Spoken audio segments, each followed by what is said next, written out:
Des visites sur votre site mais pas de vente. Si cela t'est déjà arrivé au moins une fois, sache que tu es sur la bonne vidéo. Mais avant d'essayer de résoudre ce problème, il faut d'abord savoir une seule chose. C'est que ramener des visiteurs sur son site n'est pas un exploit. Vous pouvez donner une carte de crédit et une connexion internet même à un chien, il sera capable de vous ramener des visiteurs sur votre site. Le vrai enjeu en tant que marketeur, c'est de faire des ventes. C'est pourquoi dans cette vidéo, je vais vous donner toutes les informations nécessaires qui vont vous permettre d'identifier l'origine du problème, de déterminer les causes, mais surtout de régler le problème de manière définitive. On voit tout cela après le générique.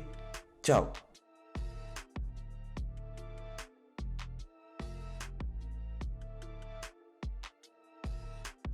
What's up? C'est ton boy Willy de Madrid, j'espère que tu vas bien et si ça ne va pas, t'inquiète, ça va aller. Beaucoup de personnes se plaignent aujourd'hui d'avoir des visiteurs sur leur site et de ne pas faire des ventes.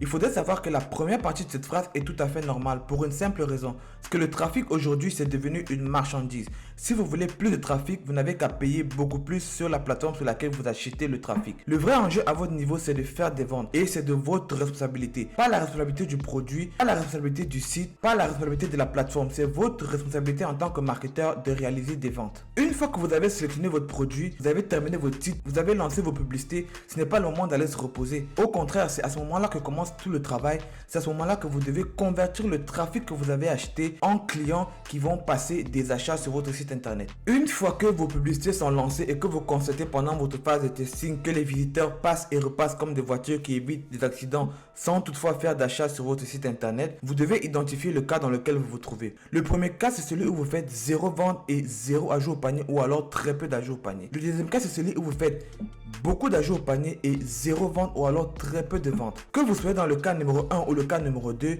il y a uniquement 5 points qui peuvent causer cela et on va les voir maintenant. Le point numéro 1, c'est votre produit. Ça va peut-être sonner banal, ça va peut-être sonner comme du déjà vu, mais c'est très important. Quand vous avez un très bon produit, c'est-à-dire un produit qui déclenche l'effet waouh, qui suscite les émotions du client, un produit qui répond à un besoin et qui facilite la vie du client, le client va acheter le produit de manière impulsive, ce qu'on appelle les achats impulsifs. Le client va acheter le produit sans réfléchir. Il va se foutre du copywriting, il va se foutre de votre site, il va se foutre de tout. Tout ce qu'il veut, c'est acheter le produit. C'est la raison pour laquelle vous allez souvent voir des sites aux États-Unis qui sont vraiment dégueulasses, mais qui font des cartons en termes de chiffre d'affaires parce que le produit est vraiment bon. Donc, si vous n'avez pas de vente, ça veut tout simplement dire que votre produit n'est pas bon. Ou alors, ça veut dire que votre produit est bon, mais pas au point de faire l'achat sans faire de vérification. C'est la raison pour laquelle vous devez faire un très bon processus au niveau de la recherche de votre produit. Et ça tombe bien parce que j'ai fait une vidéo complète qui parle de la recherche de produits winner de manière gratuite. Vous pourrez la voir à la fin de la vidéo. Je mettrai le lien dans la description. Le point numéro 2, c'est votre site. Lorsque le produit à lui seul n'a pas pu convaincre le client à faire l'achat sans toutefois réfléchir, ce qui va se passer, c'est que le client va chercher à se rassurer. C'est-à-dire qu'il va essayer de trouver toute information nécessaire qui va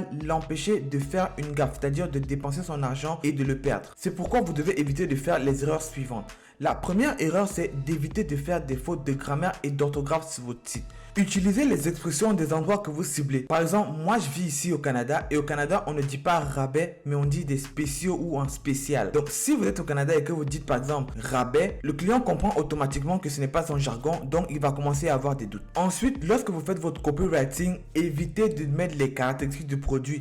Mettez plutôt les bénéfices pour montrer au client qu'est-ce qu'il va gagner lorsqu'il va acheter votre produit. Assurez-vous de mettre de manière bien visible toutes les informations qui vont rassurer les clients pour lui faire comprendre que ce n'est pas une arnaque. Mettez les mentions légales, mettez les délais de livraison, mettez les avis clients, mettez des photos du produit. Mais surtout, mettez une garantie sur le site qui va faire en sorte que le client va savoir que au cas où le produit ne fait pas ce que vous avez dit qu'il fait sur votre site, il pourra être remboursé. Mettre plusieurs moyens de paiement disponibles. Moi, particulièrement, j'utilise toujours PayPal sur toutes mes boutiques. C'est vrai que beaucoup de personnes déconseillent de faire cela, mais moi, ça fait plus de 2 ans que j'utilise PayPal sur mes boutiques et j'ai été bloqué juste 2 ou 3 fois. Et chaque fois que j'ai été bloqué, on m'a juste demandé de montrer les factures des colis que j'ai shippés et je les ai fait et on m'a débloqué à la minute. Tous les éléments que je viens de citer sur votre site ont un seul but, c'est de créer un climat de confiance entre vous et votre client. À l'ère du dropshipping, les clients n'ont plus envie de se faire arnaquer en ligne. Ils vont regarder tous les éléments nécessaires qui vont faire en sorte qu'ils puissent être rassurés. S'ils détectent le moindre signe d'incohérence sur votre site, ils ne vont tout simplement pas acheter. Le point numéro 3, c'est votre ciblage. On dit en marketing que si vous vendez un produit à tout le monde, alors vous ne le vendez à personne. Si le personnel n'est pas bien défini, Alors ce que vous ferez, c'est que vous essayerez de vendre une canne à pêche à un chasseur, ça ne lui servira à rien. Lorsque vous n'avez pas bien défini votre persona et que vous ciblez les mauvaises personnes, ce qui va se passer, c'est que les gens vont voir votre publicité, ils n'auront aucun intérêt pour votre produit. Ce qu'ils vont faire, c'est qu'ils vont venir sur votre site juste par curiosité, ils vont défiler 2-3 pages, ils vont ajouter au produit parce qu'ils s'ennuient et après ils vont juste sortir.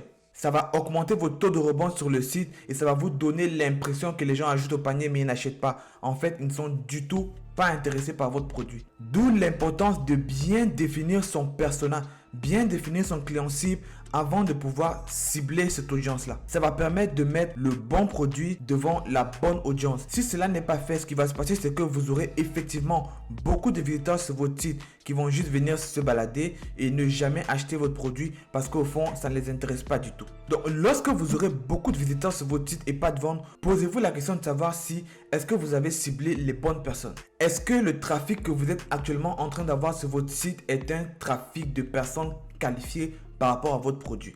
Le point numéro 4, c'est la moula. On dit que l'argent, c'est le nerf de la guerre. Il faudrait savoir qu'il y a un prix au-dessus duquel, même si la personne veut le produit, il ne pourra pas excéder ce coût-là pour acquérir le produit. Donc, si le prix que vous avez fixé pour votre produit est trop cher pour le client, il ne va pas l'acheter. Du coup, il aura besoin de réfléchir. Il y a des montants pour lesquels on n'a pas besoin de réfléchir et il y a des montants pour lesquels on a besoin de réfléchir. Et ce montant-là est dépendamment de chaque client. Parce qu'il va se poser la question de savoir, est-ce qu'en déboursant, ça vaut la valeur de ce que je vais avoir en retour. Pour faire face à cette objection, il faudra pendant votre phase de testing tester différents prix. Donc entre autres, baisser le prix. Mais pas seulement, vous pouvez aussi augmenter le prix. Parce que des fois, on pense que c'est seulement en baissant le prix qu'on peut avoir de meilleurs résultats.